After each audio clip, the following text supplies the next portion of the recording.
This is X2 practice exam questions 4 to 6 that are related to decision trees. Actually, 4 and 6 happens to be the same. I'm sorry about this mistake. But in any case, we'll go through 4 and 5. So question 4 says we have a decision tree that's real valued, but we know the number of possible thresholds. And we are at depth 6. So let's start by computing how many possible splits are there at the beginning.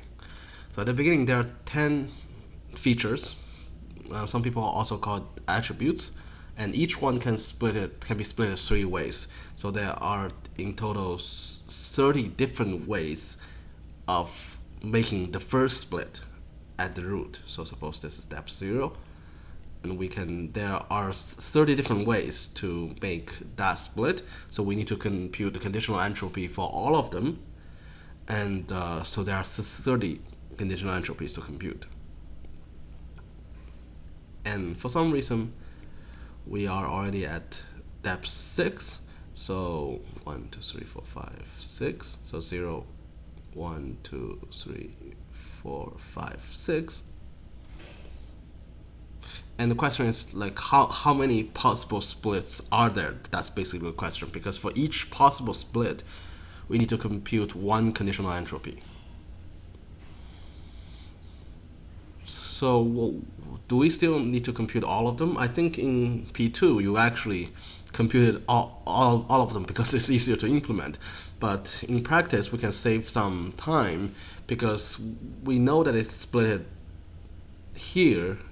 Say split it by x1, whether it's less than 5 or x1 is larger than or equal to 5, then there's no way we want to split according to the same thing, because all the data points here, they already have x1 less than 5. So we do not want to split that, and actually we don't even want to split according to x whether it's less than 6 or larger than 6. But it's kind of hard to control, like how to compare these. So that's why there in the question there is an at most. So suppose we're in the case where 5 is the largest one among the 3 possible thresholds, then well, we still need to try the other 2. So basically that's the idea. So the key thing here is basically, if we split it according to a variable already, we don't need to split according to the same variable and the same threshold again. So because it won't be able to provide any kind of information gain. In fact, if you split according to the same thing, the information gain is always equal to 0 because everything will be on one side. So, and the question here again is asking for at most what might happen. So minus 6. So there are 6 splits already. We don't need to repeat them. And in practice, of course, there are more, because say you can also split according to x is 10, less than 10 or larger than 10. If everything here is already less than 5, there's no way anything is larger than 10. So we can avoid that split as well, but that's not general, because that 5 can be a 10, then we do not eliminate any other possible split. So maximum 30 minus 6. Okay, so the next question is about, you have a decision tree and you have a bunch of features,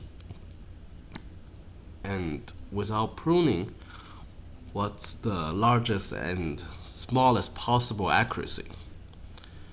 So I think we already discussed in the lectures the training set accuracy of these things like KNN and decision tree can always be 100 if all the data points are different. So it basically can classify everything perfectly. So the largest possible value should be 100, a number between 0 and 1. So it should be 1. And the question becomes, what's the smallest possible training set accuracy? So is it possible to have a less than 50% accuracy? The answer is no, because if you think about the decision tree at the end, at the leaf, it's always picking the majority. So if there is a majority anywhere, then it must be picking the majority. So it's impossible to have a decision tree that classifies like more than half of the things incorrectly.